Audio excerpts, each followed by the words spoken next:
understand that every opportunity and every drive is crucial. And so we learned from that of losses we've taken in the past, and we went out there and found a way to win the game today.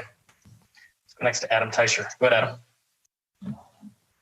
Hey, Patrick, along those lines, the Carolina went on that, 9-10 minute drive to start the game. Do you have to kind of calm yourself down a little bit, or maybe your teammates as well?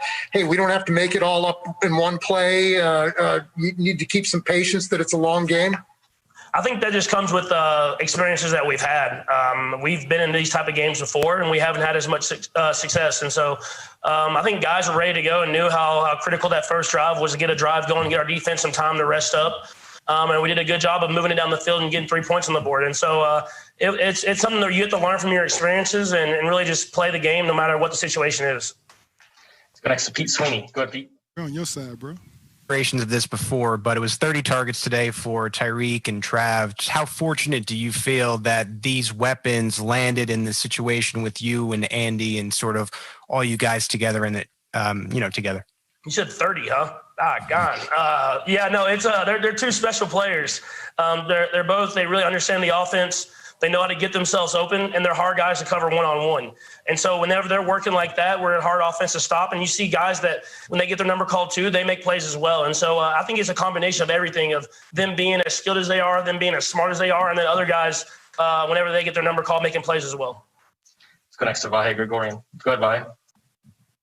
Hey, Patrick, a little along the same lines, can you take us through the 44-yard pass to Travis that kind of got you started in the third quarter? And then just one follow-up real quick, Brad, after that.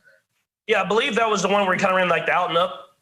Was it that one? Yeah. So the out and up one, we run that play a lot where we kind of have Trav in that position. He runs a lot of out routes and in routes. And so after we had ran it earlier in the game, we had noticed that they were really trying to drive it and really trying to make plays on the ball. And so when we got the right opportunity, we called that play, and it was a great call, and he ran a great route, and I was trying to get the ball to him, and it kind of got the drive going again, and we were able to go down and put points on the board. And just the follow-up is just it seems like such a reliable relationship between Travis and you in particular, that almost you can take it for granted. Do you feel that way?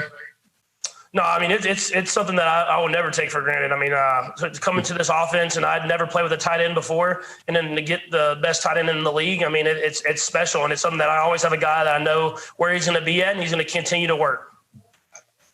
Let's go next to Nate Taylor. Go ahead, Nate. Hey, Patrick, I have two quick questions as well. The first one is, what do you feel like you said that convinced Andy to let you try the Ferrari ride today? Well, I don't know if I said anything, but there's a time and when we're kind of going and we're kind of doing a little, what's it called, like a walkthrough for the defense. And so in that walkthrough, he kind of gives us little opportunities to do little stuff that we kind of wanted to try out. And I did it there, and I think he liked how it looked there. So you have to show him. He has to see proof of it working in a live situation before he's going to put it in there. Got three more. We'll go right down the line, starting with Sam. Go ahead, Sam. Hey, Patrick, just a couple minutes ago, Andy said that we're seeing the best of you, that this is the best that you've played.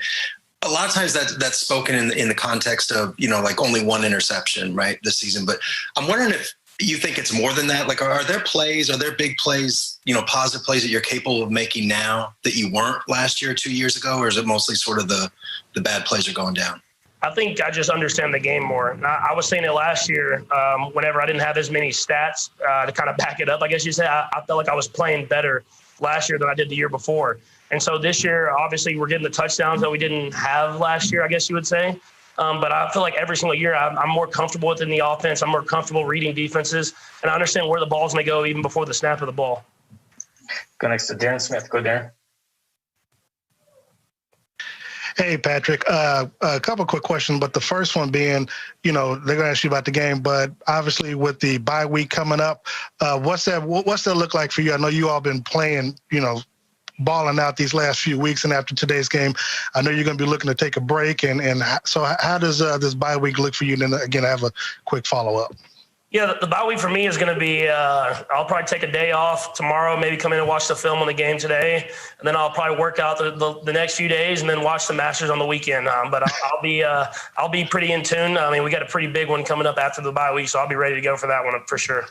And then, just looking at it from 30,000 feet, obviously you and your fiance, you're going to be expecting a Princess Mahomes girl very shortly. What's it going to look like for her, knowing what all that you just got through doing with this voter registration stuff and the election, that she'd be able to, when she'll be able to grow up and watch on television, seeing a vice president that looks like her when she comes apart?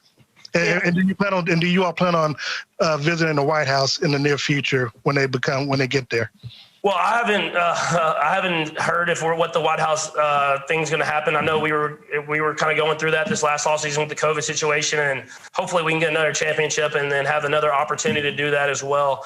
But it's going to be cool. I mean, for her to be able to see someone that looks like her in such a high position, such a great position that is distinguished and has so much respect. I mean, it's going to show her that she can do whatever she wants to do. And I'm going to try to do whatever I can to give her those opportunities. It's going to be new to me, but I'm excited for the experience and the challenge of trying to be the best dad that I can be. Last to Matt and Derek. Go ahead, Matt. Hey, Patrick, after the missed extra point, it looked like you had gone over and gave a hug to Harrison Butker and had some words for him. I'm just curious, what you said to him, and with the struggles with the extra points, I mean, how important has it been just for him to have the team's back? Yeah, I mean, I think we've seen him do it before. And as far as what I said, I mean, all I said was he's one of the best kickers and not the best kicker in the league. Just go out there and kick the ball. I mean, don't take it as serious. We got your back regardless. You're just as important as every other person on this team. It maybe more important. And so for him, we have all the ultimate trust in him to go out there every single time he hits the field. Patrick, we appreciate the time. Thanks for joining us. Thank you. The most exciting wide receiver in the National Football League, the all-purpose man of the Chiefs today, 2 touchdowns again, finding the sweet nectar of the end zone. Now over 50 touchdowns in his career, Tyreek Hill. Well done today, man. How much patience did you have to show in this game, and how much toughness against these guys? You know what? We knew that this game was going to be a mindset game. They got a very physical defense, very physical secondary. So we just had to go out and continue what we've been doing all year.